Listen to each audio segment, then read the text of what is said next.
Assalamualaikum warahmatullahi wabarakatuh. Alhamdulillahirrabbilalamin. Qalallahu ta'ala fi kitabihil karim. A'udzubillahi minasyaitonirrajim. Bismillahirrahmanirrahim. Laqad khalaqnal insana fi ahsani taqwim, tsumma radadnahu asfala safilin ilal ladzina amanu wa amilus shalihat. Wassalatu wassalamu ala nabiyina Muhammadin wa ala alihi wa ashabihi wa ummatihi ajmain. Sahabat sekalian, kita berjumpa lagi untuk melakukan kajian menggali hikmah dari abad pertengahan. Ilmuwan-ilmuwan hebat yang menjadi tulang punggung bagi peradaban Islam di zaman keemasannya. Kenapa saya terus melakukan kajian ini? Karena ini harus memberikan inspirasi dan motivasi kepada umat Islam di era ini. Dikarenakan umat Islam yang sesungguhnya umat teladan di zamannya waktu itu ya, sekarang ini sedang terpuruk, sedang terpinggirkan dari peradaban. Maka menjadi sangat penting bagi kita untuk kembali membangun motivasi dan mencari inspirasi dari apa yang telah dilakukan oleh umat Islam di zaman keemasannya itu. Kita akan hari ini fokus kepada salah satu tokoh yang hebat yang dalam catatan sejarah Barat pun disebut sebagai orang yang terhebat dalam bidang kedokteran. Kita sudah mengkaji sejumlah episode yang lalu, fokus dulu kepada dunia kedokteran. Nanti kita akan memilih atau mengambil kajian-kajian yang terkait dengan bidang keilmuan dan teknologi yang lain dari zaman keemasan itu juga. Hari ini kita akan mengkaji salah seorang yang dianggap paling hebat dalam bidang kedokteran, yaitu Ar-Razi, atau dalam catatan ilmuwan barat dikenal sebagai Rhazes. Salah seorang ilmuwan dari Amerika, dia adalah seorang guru besar dari universitas terkemuka dunia, yaitu Harvard, menulis sebuah buku berjudul The History of Science. Dia sebetulnya adalah seorang ilmuwan di bidang kimia. Tetapi begitu dia menelusuri sejarah peradaban ini, sejarah ilmu pengetahuan, maka dia menemukan bahwa peradaban di era ini sesungguhnya berhutang budi kepada para ilmuwan di abad pertengahan, khususnya adalah dari ilmuwan-ilmuwan Islam.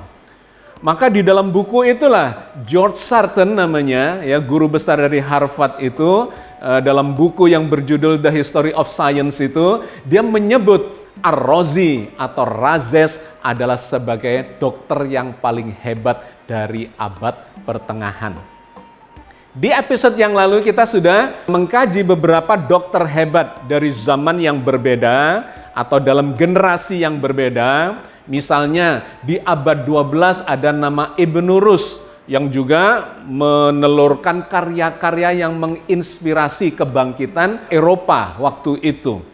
Tetapi ternyata Ibnu Rus ini didahului oleh ilmuwan kedokteran yang sebelumnya, di generasi sebelumnya, yaitu di abad ke-11, yaitu Ibnu Sina, yang juga dijadikan model, ya, menjadi role model bagi perkembangan ilmu kedokteran modern.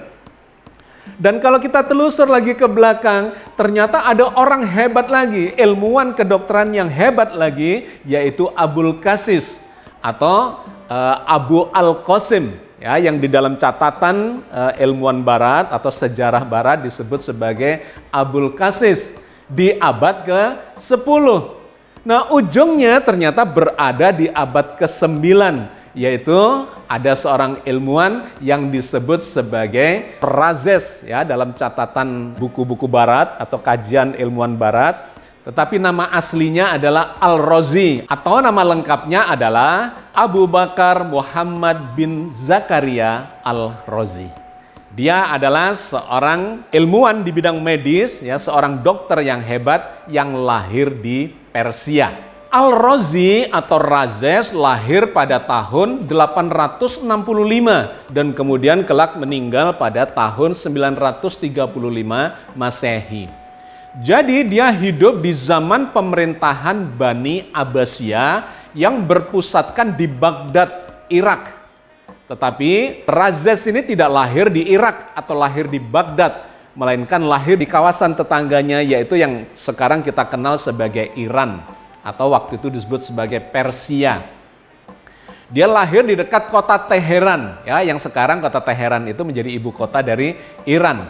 Lahir di zaman keemasan Islam di zamannya pemerintahan Bani Abbasiyah. Waktu itu khalifahnya adalah Al-Mu'tadid yang kemudian meninggal dan digantikan oleh anaknya yaitu Al-Muqtafi.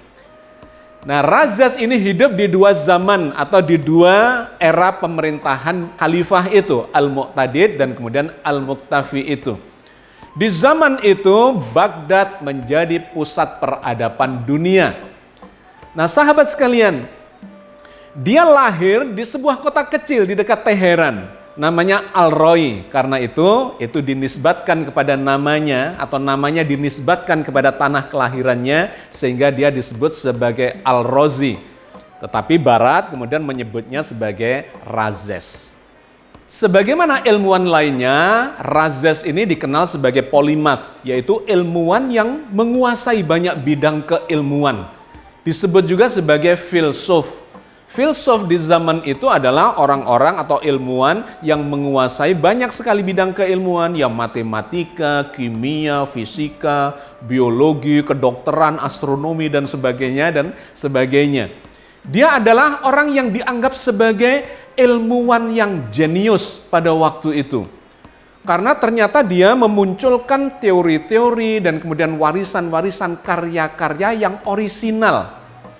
Di zaman itu memang Baghdad itu didatangi oleh banyak ilmuwan dari berbagai bangsa, terutama ilmuwan-ilmuwan atau mahasiswa-mahasiswa, para pembelajar dari negeri-negeri di sekitarnya, termasuk dari Yunani, dari Romawi, dari Persia.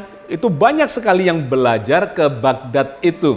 Maka di sana memang berkembang pemikiran-pemikiran yang luar biasa pada zamannya itu. Nah, Razes itu pada awalnya sesungguhnya tidak belajar tentang berbagai macam keilmuan itu. Di kota kecilnya Al-Roi, dia lebih suka atau punya hobi di bidang musik sesungguhnya. Tetapi ketika dia menginjak remaja dan dewasa, kemudian dia tertarik kepada ilmu kedokteran. Dan akhirnya dia memutuskan untuk hijrah dari kota kecil di dekat Teheran itu menuju ke Irak, menuju ke Baghdad. Di sanalah dia banyak belajar ilmu kedokteran dan kemudian bekerja di rumah sakit terbesar di Baghdad pada waktu itu di zamannya Khalifah Al-Mu'tadid. Dia memiliki ketertarikan yang sangat khusus dalam bidang ilmu kimia dan ilmu kedokteran, meskipun mempelajari banyak ilmu yang lain termasuk ilmu filsafat. Dia ini orang yang disebut-sebut sebagai ilmuwan yang meletakkan dasar-dasar ilmu kimia organik dan kimia anorganik. Jadi kimia organik itu adalah ilmu atau cabang ilmu kimia yang mempelajari zat-zat yang banyak terdapat dalam makhluk hidup, ya, organisme. Meskipun nanti kemudian terbukti bahwa pada diri manusia atau diri makhluk hidup itu tidak hanya terdapat zat-zat yang disebut sebagai zat organik itu. Zat-zat yang banyak mengandung karbon dan hidrogen, oksigen gitu ya. Itu disebut sebagai zat-zat organik. Sedangkan yang anorganik itu yang terkait misalnya dengan mineral-mineral atau logam, besi, tembaga dan sebagainya. Yang kemudian memang nantinya terbukti bahwa dalam tubuh makhluk hidup pun ternyata juga membutuhkan zat-zat yang anorganik. Seperti besi dalam kandungan darah kita, kemudian HCl yang ada di dalam saluran pencernaan kita, dan seterusnya. Tetapi pada zaman itu, dia melakukan pengujian-pengujian dan kemudian memunculkan teori-teori terkait dengan kimia organik dan anorganik itu. Penelitian dia tentang kimia itu sedemikian intensifnya dan kemudian dia menulis banyak buku tentang kimia itu. Lantas dia melanjutkan pembelajarannya dalam bidang kedokteran karena dia bekerja di rumah sakit yang terbesar di Baghdad pada waktu itu. Sekian tahun kemudian dia menjadi seorang dokter yang hebat yang banyak melakukan pembaruan-pembaruan terhadap pemikiran bidang medis dari zaman sebelumnya yang diwariskan dari ilmuwan-ilmuwan Yunani dan Romawi. Salah satu bukunya itu secara khusus mengkritisi teori-teori kedokteran, teori-teori pengobatan medis ala Yunani yang dia sebut secara pendekatan klinik, ya, empirik atau penelitian di lapangan berdasarkan bukti-bukti, ternyata mengalami banyak kelemahan-kelemahan. Sehingga digambarkan Ar-Razi ini adalah seorang dokter atau seorang ilmuwan di bidang kedokteran yang sangat orisinil pemikirannya dikarenakan melakukan pembaruan-pembaruan pemikiran dari teori-teori medis Yunani dan Romawi yang lebih kuno menjadi teori kedokteran modern yang lebih berbasis kepada empirisme. Dialah yang meletakkan dasar-dasar evidence base di dalam pengobatan kedokteran modern itu. Bahwa seorang dokter itu harus melakukan pengobatan, ya, diagnosis dan kemudian melakukan pengobatan kepada pasiennya berdasarkan data-data di lapangan. Tidak boleh menebak-nebak dan menduga-duga, tetapi ada sebuah basis berdasarkan bukti. Dan kemudian dia mengembangkan ilmu anatomi di dalam kedokteran itu. Sehingga berdasarkan pengetahuan anatomis tubuh manusia itulah dan kemudian terkait dengan pendekatan atau bukti-bukti klinis di rumah sakit yang dia belajar di sana, dia mengembangkan teori-teori baru yang kemudian menjadi pondasi bagi kedokteran modern. Dia menelurkan karya sangat banyak, ada 200 lebih karyanya. Jadi dia luar biasa. Makanya George Sarton itu menyebut dia adalah seorang dokter yang paling hebat di abad pertengahan itu, yang menginspirasi tokoh-tokoh di bidang kedokteran di generasi-generasi berikutnya sampai sekitar 400-500 tahun kemudian. Maka Ar-Razi namanya semakin melejit dan dikenal dan kemudian menjadi dokter favorit di zaman itu. Kemudian terdengarlah namanya, ketenarannya itu sampai ke tanah kelahirannya di Persia, yaitu di kota Al-Rai, di mana waktu itu gubernurnya adalah Mansur ibnu Ishaq, sangat tertarik kepada Ar-Razi itu dan kemudian dipanggil pulang ke Al-Rai dan kemudian mendirikan sebuah rumah sakit di kota kelahirannya itu. Ar-Razi ditunjuk sebagai direktur utamanya oleh Gubernur Mansur bin Ishaq itu. Di tangan Ar-Razi, rumah sakit itu mengalami perkembangan yang pesat dan kemudian menjadi favorit tempat untuk melakukan terapi atau penyembuhan dari berbagai macam penyakit dari seluruh penjuru negeri. Dan pada saat dia mengelola rumah sakit itu, dia menjadikan rumah sakit itu sebagai laboratorium untuk mengembangkan ilmu kedokteran berbasis pada bukti-bukti empirik, bukti-bukti klinis di lapangan. Dan kemudian dia menulis 2 buku pada saat itu yang dihadiahkan kepada Gubernur Mansur bin Ishaq itu. Yang pertama adalah buku terkait dengan kedokteran jiwa yang berjudul The Spiritual Physic, yaitu pengobatan-pengobatan yang terkait dengan penyakit-penyakit kejiwaan. Bahwa ternyata orang sakit itu bukan hanya karena urusan fisik, melainkan juga disebabkan oleh urusan kejiwaan. Dan spiritualitas itu memiliki peran penting bagi kesehatan seseorang. Ya, sepertinya spiritualitas itu adalah hal yang berbeda, tetapi dalam sudut pandang dia, ternyata berbagai macam penyakit itu ternyata tidak selalu disebabkan oleh kelainan fisik, melainkan juga disebabkan oleh kelainan yang bersifat psikologis, dan lebih dalam lagi itu ternyata ada kaitannya dengan spiritualitas seseorang. Itu sudah dia tulis di abad ke-9 itu. Dan kalau kita lihat perkembangan kedokteran modern masih terus memperdalam hal itu karena memang benar adanya. Buku yang kedua adalah buku yang berjudul Al-Mansur on Medicine, yang dia memberikan gambaran tentang ilmu kedokteran secara lebih umum yang didedikasikan untuk Gubernur Al-Mansur pada waktu itu. Nah, buku ini menjadi 2 buku yang diwariskan di antara lebih dari 200 buku yang dia tulis yang menjadi bacaan-bacaan wajib bagi mahasiswa-mahasiswa kedokteran di generasi berikutnya. Sahabat sekalian, nama Ar-Razi waktu itu semakin melambung dan kemudian terdengar sampai ke pusat pemerintahan Bani Abbasiyah. di mana Khalifah Al-Mu'tadid waktu itu kemudian sangat tertarik kepada Ar-Razi dan akhirnya meminta Ar-Razi untuk kembali ke Baghdad. Nah, di Baghdad itulah dia kemudian dijadikan sebagai direktur utama di rumah sakit terbesar Baghdad pada waktu itu, di zamannya Khalifah Al-Mu'tadid. Selama dia memimpin rumah sakit itu, dia melakukan banyak penelitian secara klinis yang menginspirasi dia untuk menulis banyak bukunya itu, ratusan judul buku ya. Jadi benar-benar Ar-Razi ini dianggap sebagai peletak dasar kedokteran modern yang berbasis pada pendekatan klinis atau pendekatan yang disebut sebagai evidence based ya. Pengobatan-pengobatan, terapi yang didasarkan pada bukti-bukti di lapangan. Dia meneliti ribuan orang dan kemudian menjadikan itu sebagai bahan tulisannya yang kemudian diwariskan kepada generasi berikutnya. Nah, ketika Khalifah Al-Mu'tadid meninggal dunia dan mewariskan pemerintahannya kepada putranya yaitu Al-Muqtafi, maka Al-Muqtafi ini mendorong lagi Ar-Razi itu untuk mengembangkan bidang kedokteran dan pelayanan-pelayanan medis pada waktu itu. Maka dibangunlah sebuah rumah sakit yang lebih besar lagi di zamannya Al-Muqtafi itu. Dan menarik ketika mencoba menentukan di mana tempatnya, lokasi untuk dibangunnya rumah sakit itu, sekali lagi Ar-Razi ini menunjukkan bahwa segala keputusan itu harus didasarkan pada bukti-bukti empirik. Dia ingin mencari tempat yang paling sehat, yang paling seger, yang paling cocok untuk kawasan ya, dijadikan kawasan pengobatan bagi orang-orang yang sakit. Apa yang dia lakukan?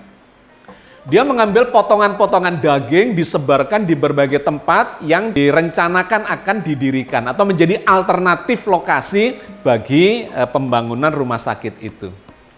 Nah, ketika dilihat beberapa hari, maka kemudian dievaluasi, dilihat daging mana yang paling cepat membusuk, maka lokasi itu kurang baik. Semakin lama usia daging itu tidak membusuk, maka udara di situ berarti segar dan cocok digunakan sebagai lokasi rumah sakit. Jadi menarik, cara berpikir dia itu selalu berbasis pada bukti-bukti empirik, bukti-bukti klinis atau evidence di lapangan. Barulah dia menentukan langkah yang harus dilakukan. Nah, ini mendasari perkembangan sains dan ilmu kedokteran khususnya di generasi-generasi setelah dia itu. Maka Ar-Razi memiliki keleluasaan untuk melakukan eksperimen dan pengembangan bidang kedokteran di zaman itu, dan dikarenakan dia hobi menulis, maka dia menulis berbagai macam data-data pengobatan ya secara klinis yang kemudian menjadi ratusan buku yang dia wariskan kepada generasi berikutnya itu. Dalam berbagai bidang ilmu kedokteran, di antaranya misalnya di bidang pediatri, yaitu kedokteran anak. Dia inilah yang disebut-sebut sebagai bapak pediatri.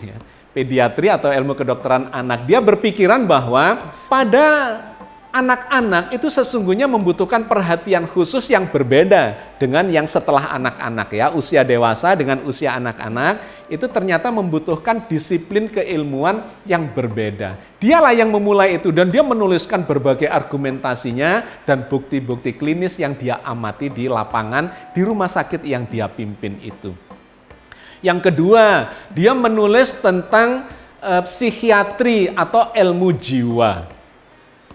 Maka dia ini dikenang dan disebut-sebut sebagai bapak psikiatri, bapak ilmu jiwa. Dialah yang memperkenalkan ilmu psikologi dan psikoterapi. Dia menulis tentang itu, diantaranya yang saya sebutkan di awal tadi, yaitu spiritual fisik. Bahwa penyakit-penyakit ya atau ilmu kedokteran yang tadinya disebut fisik ya, maka dokter itu disebut sebagai physicist, itu ternyata sangat dipengaruhi oleh kejiwaan. Dia mengembangkan di sana bagaimana seseorang itu bisa mendapatkan terapi tidak hanya dari sisi fisiknya, melainkan juga terapi dari sisi kejiwaannya. Meskipun diobati dengan obat-obatan yang manjur, tetapi kalau secara psikis, kejiwaan dia mengalami stres, depresi, tekanan, maka dia juga akan mengalami kesulitan untuk sembuh. Nah, dia memberikan gambaran tentang itu, psikologi dan psikoterapi. Yang ketiga, dia menulis tentang oftalmologi, yaitu ilmu kedokteran mata. Kenapa dia menulis itu? Selain memang memiliki perhatian, ternyata dia mengalami kecelakaan terkait dengan matanya itu. Sebagai seorang ahli di bidang kimia, dia mengalami iritasi pada matanya dikarenakan ada zat-zat kimia, uap-uap kimia diantaranya H2SO4 dan sebagainya yang menyebabkan iritasi pada matanya dan kemudian sekian tahun kemudian itu menyebabkan kebutaan pada dia. Nah, lantas ketika diobati oleh seorang tabib ya yang pada waktu itu disodorkan kepada dia untuk mengobati sakit matanya itu, dia bertanya, apakah Anda memahami anatomi mata? Mata itu terdiri dari apa saja lapisan-lapisannya dan bagian-bagian dari organ mata itu. Ketika dia tidak bisa menjawab, maka Ar-Razi mengatakan, saya tidak mau diobati oleh seorang tabib yang tidak memahami anatomi organ mata itu. Begitulah cara berpikir dia ya di bidang oftalmologi, di bidang kedokteran gigi, di bidang kedokteran terkait penyakit dalam khususnya ginjal dan sebagainya. Dia melakukan penelitian dan mendapatkan data-data klinis yang dia tuliskan di dalam karya-karyanya, dalam buku-bukunya yang sangat fenomenal. Sahabat sekalian, sayangnya kemudian Al-Razi ini mengalami kebutaan dan total kebutaan itu. Sehingga menyebabkan dia tidak mampu lagi bekerja di rumah sakit yang dia pimpinnya itu dan kemudian resign, mengundurkan diri, minta izin untuk kembali ke tanah kelahirannya di Persia, yaitu di kota Al-Roi. Di sana dia terus melakukan pembelajaran meskipun dalam keadaan buta dengan dibantu oleh para mahasiswanya karena dia mengajar. Ya, dalam kondisi yang seperti itu dia tetap mendedikasikan sisa usianya untuk mengajarkan ilmu kedokteran. Dia tetap belajar, tetap melakukan penelitian dan kemudian tetap menulis karya-karya yang fenomenal itu. Satu. Yang kedua, kemudian dia mengabdikan dirinya untuk menjadi dokter bagi masyarakat miskin, para musafir, orang-orang kebanyakan yang tidak memiliki kesempatan atau tidak memiliki biaya untuk melakukan atau mendapatkan pengobatan dan pelayanan dokter. Itu dia tuangkan, dia tulis dalam sebuah buku yang berjudul Man la yahduruhu al-tabib, yaitu pengobatan bagi orang-orang yang tidak berkesempatan untuk datang atau bertemu dengan seorang dokter. Dia di sana menuliskan berbagai macam resep-resep yang bisa dilakukan sendiri oleh orang kebanyakan, oleh orang miskin, ya, oleh para musafir dari bahan-bahan yang gampang diperoleh, ditemukan di dapur atau di toko-toko umum dan seterusnya. Dia memberikan resep-resep praktis untuk itu. Jadi dia mendedikasikan dirinya untuk memberikan pelayanan kepada orang-orang yang tidak mampu. Dan kalaupun ada orang yang datang, pasien yang datang kepada dia, dia menggratiskannya itu.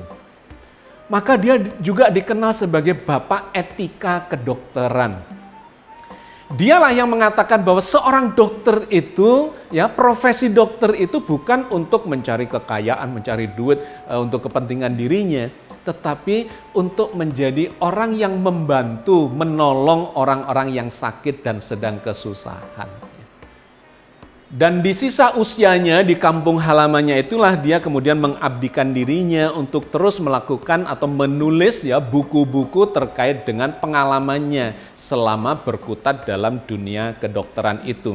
Lebih dari 200 judul ya atau manuskrip yang dia tulis yang semuanya berbasis pada bukti-bukti klinis di lapangan. Salah satu karyanya yang sangat fenomenal dan kemudian diterjemahkan ke dalam berbagai bahasa itu adalah yang berjudul Al-Hawi.